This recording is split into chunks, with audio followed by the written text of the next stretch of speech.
Everyone, ఇది రీసెంట్గా జరిగిన 2026లో టాస్ ఇంటర్మీడియట్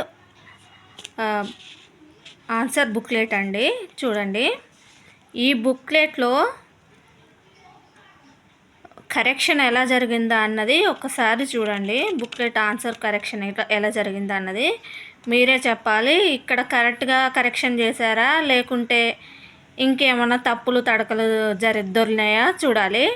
చూడండి, ఇట్లాంటి ఒక కరెక్షన్ వల్ల ఎంతోమంది నాలాంటి ఎంతమంది విద్యార్థులు సఫర్ అవుతున్నారో. ఇదైతే సెక్షన్ 1 నుంచి 10 మార్క్స్కి క్వశ్చన్కి ఆన్సర్ అనమాట. ఇది 10 మార్క్స్ క్వశ్చన్ ఆన్సర్.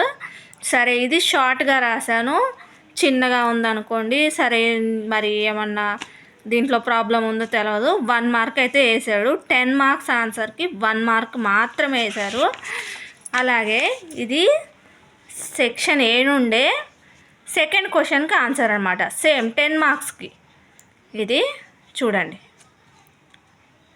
ఇది 10 మార్క్స్ ఆన్సరు మొత్తం కొట్టేశాడనమాట.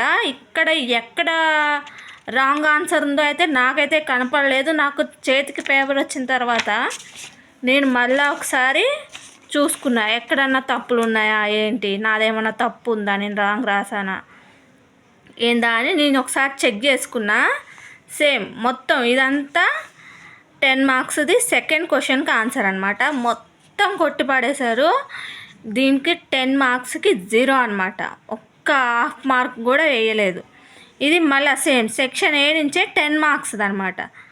థర్డ్ క్వశ్చన్కి అటెంప్ట్ చేసినాం. సేమ్ మళ్ళీ ఇది కూడా కొట్టేయడం స్టార్ట్ చేశారు. అక్కడి నుంచి ఇక్కడ వరకు ప్రతి ఒక్కటి నేను గ్రాఫ్తో సహా వేసాను. గ్రాఫ్తో సహా వేసాను. సేమ్ మొత్తం కొట్టి పడేశాడనమాట.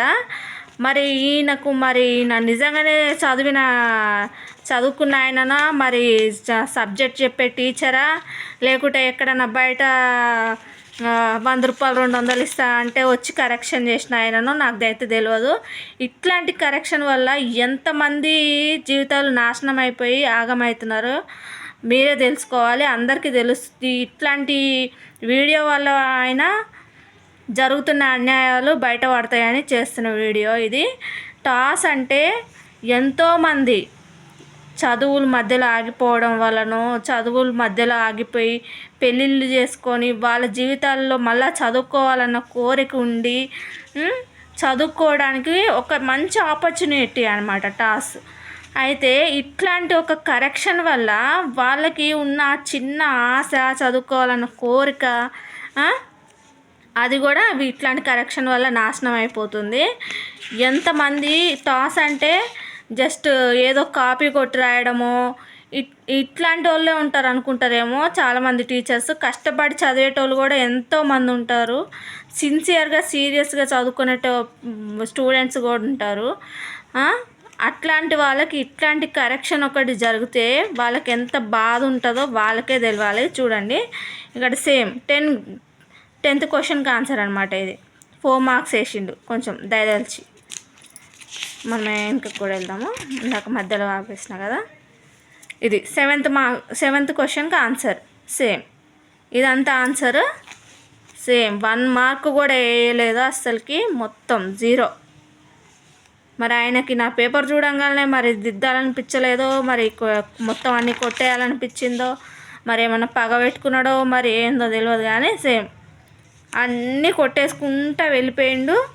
అసలుకి ఏం రాంగ్ అనిపించిందో అక్కడ ఆన్సర్లలో ఆయనకే తెలియాలా, లేకుంటే ఇక అది దిద్దిన ఆయనకే తెలుస్తుంది, మనకేం తెలియట్లేదు. ఇది 15th క్వశ్చన్కి ఆన్సర్ అనమాట. 15th క్వశ్చన్కి ఆన్సర్ ఇదంతా. దీని కూడా 0, ఒక్క మార్క్ కూడా వేయలేదు. 10 మార్క్స్ క్వశ్చన్కి ఒక 5 మార్క్స్ అన్న పడితే సంతోషంగా అనిపిస్తుంది. అంత రాసినందుకు, అంత కష్టపడినందుకు, చదువుకున్నందుకు.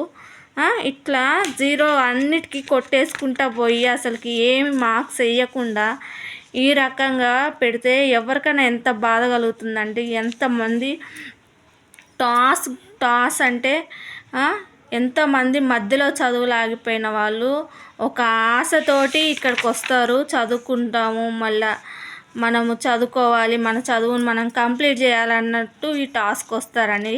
ఇట్లాంటి టీచర్స్ ఇట్లాంటి కరెక్షన్ చేయడం వల్ల ఆ విద్యార్థులు మళ్ళా ఒక స్టెప్ వెనక్కే పడుతుంది, కానీ వాళ్ళకి ఎట్లా కాన్ఫిడెన్స్ వస్తుందండి. ఇదంతా ఎంత కష్టపడి నేను చదువుకొని రాసినాను, అయినా కానీ ఇట్లా కరెక్షన్ చేసి జస్ట్ 8 మార్క్స్ వేశారనమాట.